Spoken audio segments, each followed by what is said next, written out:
नमस्कार साथियों, मेरी YouTube चैनल भक्ति योग कथा में आपका स्वागत है। आज हम बात करेंगे भगवान शिव महादेव जी की कथा के बारे में। नारद जी ने एक बार भोलेनाथ की स्तुति कर पूछा, प्रभु आपको प्रसन्न करने के लिए सबसे उत्तम और सुलभ साधन क्या है? हे त्रिलोकीनाथी, आप तो निर्विकार और निष्काम है। आप सहज ही प्रसन्न हो जाते हैं। फिर भी मेरी जानने की इच्छा है कि आपको क्या प्रिय है। शिव जी बोले, नारद जी, वैसे तो मुझे भक्त के भाव सबसे प्रिय है, फिर भी आपने पूछा है तो बताता हूं। मुझे जल के साथ साथ बिल्व पत्र बहुत प्रिय है। जो अखंड बिल्व पत्र मुझे श्रद्धा से अर्पित करते हैं, मैं उन्हें अपने लोक में स्थान देता हूं। नारद जी भगवान शंकर और माता पार्वती की वंदना कर अपने लोक को चले गए।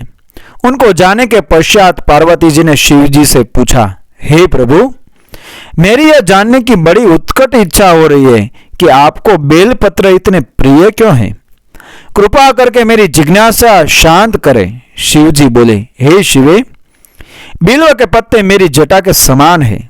उसका त्रिपत्र यानी 3 पत्ते ऋग्वेद, यजुर्वेद और सामवेद है। शाखा इस समस्त शास्त्र का स्वरूप है। बिल्व वृक्ष को आप पृथ्वी का कल्प वृक्ष समझे, जो ब्रह्मा विष्णु शिव स्वरूप है। हे पार्वती, स्वयं महालक्ष्मी ने शैल पर्वत पर बिल्व वृक्ष रूप में जन्म लिया था। इस कारण भी बेल का वृक्ष मेरे लिए अति प्रिय है। महालक्ष्मी ने बिल्व का रूप धरा। यह सुनकर पार्वती जी कौतूहल में पड़ गए। पार्वती जी कौतूहल से उपजी जिज्ञासा को रोक न पाई। उन्होंने पूछा, देवी, लक्ष्मी ने आखिर बिल्व वृक्ष का रूप क्यों लिया? आप यह कथा विस्तार से कहे प्रभु। भोलेनाथ ने देवी पार्वती को कथा सुनानी शुरू की। हे देवी, सतयुग में ज्योतिष स्वरूप में मेरे अंश का रामेश्वर लिंग था। ब्रह्मा आदि देवों ने उसका विधिवत पूजन अर्चन किया था। इसका परिणाम यह हुआ कि मेरे अनुग्रह से वाणी देवी सभी की प्रिया हो गई। वह भगवान विष्णु को सतत प्रिय होगी। मेरे प्रभाव से भगवान केशव के मन में वाग देवी के लिए जितनी प्रीति उपजी हुई, वह स्वयं लक्ष्मी को नहीं पाई। लक्ष्मी देवी का श्रीहरि के प्रति मन में कुछ दुराव पैदा हो गया। वह चिंतित और रुष्ट होकर चुपचाप परम उत्तम श्रीशैल पर्वत पर चली गई। वहां उन्होंने तप करने का निर्णय किया और उत्तम स्थान का चयन करने लगी। महालक्ष्मी उत्तम स्थान का निश्चय करके मेरे लिंग विग्रह की उग्र तपस्या प्रारंभ कर दी। उनकी तपस्या कठोरतम होती जा रही थी। हे परमेश्वरी, कुछ समय बाद महालक्ष्मी जी ने मेरे लिंग विग्रह से थोड़ा ऊर्ध्व में एक वृक्ष का रूप धारण कर लिया। अपने पत्तों और पुष्प द्वारा निरंतर मेरा पूजन करके लगी। इसी तरह महालक्ष्मी ने कोटि वर्ष यानी 1 करोड़ वर्ष तक घोर आराधना की। अतः उन्हें मेरा अनुग्रह प्राप्त हुआ।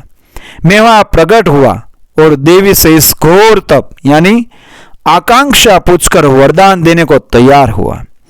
महालक्ष्मी ने मांगा कि श्रीहरि के हृदय में मेरे प्रभाव से वाग्देवी के लिए जो स्नेह हुआ है वह समाप्त हो जाए।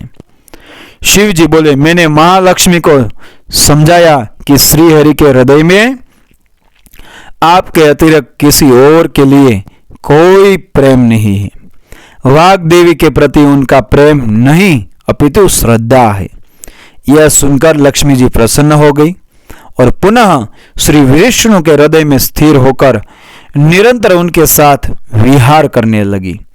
हे पार्वती, महालक्ष्मी के हृदय का एक बड़ा विकार इस प्रकार दूर हुआ था। इस कारण हरिप्रिया उसी वृक्ष रूप में सर्वदा अतिशय भक्ति से भरकर यत्न पूर्वक मेरी पूजा करने लगी।